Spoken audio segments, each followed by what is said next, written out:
আসসালামু আলাইকুম। দৈনিক সংবাদ বাংলাদেশের পক্ষ থেকে সবাইকে স্বাগত জানাচ্ছি। আমি জুবায়ের আহমদ জুয়েল। দর্শক, ইসলামী আন্দোলন বাংলাদেশ তারাইল উপজেলা শাখার সম্মানিত সেক্রেটারি জেনারেল হাফেজ মাওলানা শেখ মোহাম্মদ সাইফুল ইসলাম আজকে এসেছেন নান্দাইলের মুসল্লি এলাকায় এমদাদুল উলুম হাফিজিয়া মাদ্রাসার বর্ষ সমাপনী অনুষ্ঠানে। তার এই অনুষ্ঠানে অংশগ্রহণ করে কেমন লাগলো এবং শিক্ষার্থীদের সার্বিক বিষয়ে তার অভিব্যক্তি প্রকাশ করবেন। আমরা তার কাছ থেকে সে অভিব্যক্তি শুনবো। আসসালামু আলাইকুম রহমতুল্লাহ।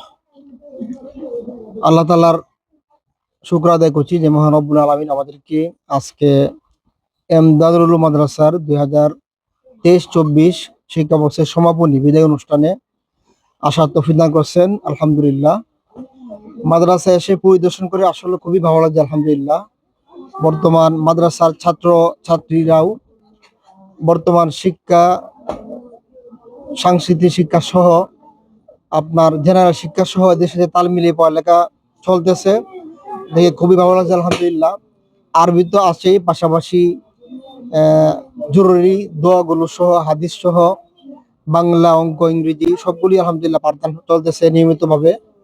তো মাদ্রাসার 3টি বিভাগ, নুরানি, নাজার, হেফসখানা, 3টা বিভাগে আলহামদুলিল্লাহ যথেষ্ট ভালো ও মানসম্মত পড়ালেখা চলতেছে।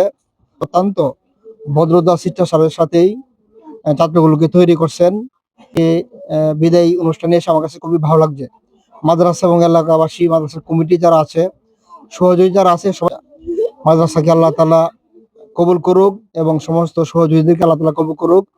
সবার জন্য দোয়া করি, আমি দোয়া চাই। আমাদেরকে সময় দেওয়ার জন্য আপনাকে অসংখ্য ধন্যবাদ। ধন্যবাদ। দর্শক, এতক্ষণ কথা বলছিলেন ইসলামী আন্দোলন বাংলাদেশ তারাইল উপজেলা শাখার সম্মানিত সেক্রেটারি হাফেজ মাওলানা শেখ মোহাম্মদ সাইফুল ইসলাম। সাথে থাকার জন্য সবাইকে ধন্যবাদ।